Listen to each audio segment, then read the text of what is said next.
Hey guys, Palomore here, and with Shadowlands right around the corner, you might think this video will be irrelevant, but the information and strategy I share is absolutely applicable to future content as well. In today's video, I want to talk about a specific strategy that I've noticed throughout watching Pikaboo play Rogue through a BFA. The funniest part about this insanely game-changing strategy he's been applying is that it's so simple, yet so powerful. And this strategy that Pikaboo constantly applies is literally just hiding.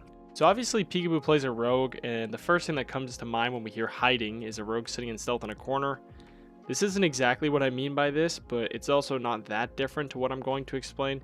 But the idea of the strategy is a little bit more complex. Essentially, something I see Pikaboo do in all of these competitive games is play extremely proactively. He is one of the only players that is absolutely aware of the enemy team's offensive potential at all times. And what I mean by this, in basic terms, is Pikaboo knows if he can die.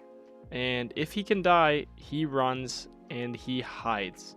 He will literally drop all game principles, put all offensive gameplay aside, and just focus on surviving until his team has some type of defensive tool to manage the opposing team's kill attempt. A great example of this could be if he's playing in a Rogue Mage Paladin mirror match. If the game has gotten to a point where Pikaboo does not have his trinket, he might still remain confident to play offensively, knowing that his healer can pop defensive cooldowns and his mage partner can peel. But let's now imagine the game's very intense and cooldowns are starting to run out. If Pikaboo's healer has no defensives and Pikaboo has no trinket as a rogue, he can easily die 100-0 in one stun with one CC chain on his healer. So instead of playing like most mediocre low-rated rogues and tunnel visioning the kill window and getting killed right here, Pikaboo is smart enough to recognize that this can happen proactively, so he will literally just extremely inconveniently run away at all cost, sort of just putting the game on pause until it's safe for him to play again. What this ends up doing is forcing the enemy team to commit their stun and their CC chain to a kill attempt on one of his other teammates. And what this does is it creates an unkillable team where the teammates are not only rotating their defensive cooldowns effectively, but they are also literally deciding who the enemy team has to commit their offensive abilities to. This type of playstyle is what absolutely dominates in high-rated arena. Here's a great example of how Pikaboo actually applies this in a game, so let's take a peek. Alright guys, so I'm going to go ahead and show a clip from Pikaboo, WizK and Absurge playing against Ceralium, Drake, and Brain here. Two of some of the best teams in all of North America. And once again, I just want to show how he applies this strategy in game. So at this point in the game, I'm pretty sure his healer is trinketed. Pikaboo has no trinket. The enemy team looks like they're getting a bit aggressive, and Pikaboo knows they have their stuns coming up. So what he does is he literally tells his healer and priest he needs to go hide.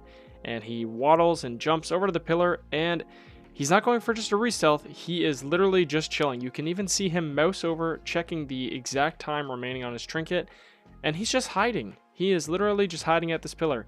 If the enemy team overextends, he can try to punish it. I think right here he goes for a bomb. And basically what this does is it makes sure that he is not going to die. If he were to be overextended right now, the enemy team has the Hodge. They have the ability to like Dragon's Breath Sheep and get that CC chain.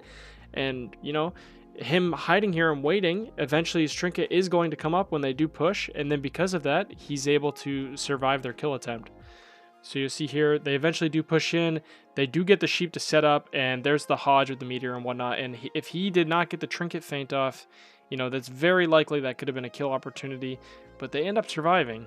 I can remember countless times playing in 3v3 games where I felt like a target just would not die no matter how many kill opportunities we had. And it was because of this whole strategy of just hiding proactively and making it feel impossible for the enemy team to properly connect. So how can you apply this strategy into your own gameplay? Very easily.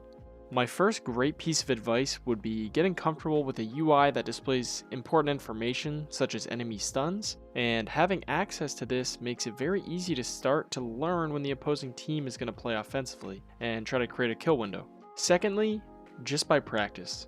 Just like any game or really anything in life, the best way to improve is by repetition. Sometimes the best way to kill your opponents is by literally just hiding when they can kill you. Thanks for watching my video, guys. I genuinely hope you could find this helpful. I plan to really get back hard into the PvP scene throughout Shadowlands and provide tons of helpful informational videos, so subscribe if you'd like to see that. And thanks again, guys, and have a great night.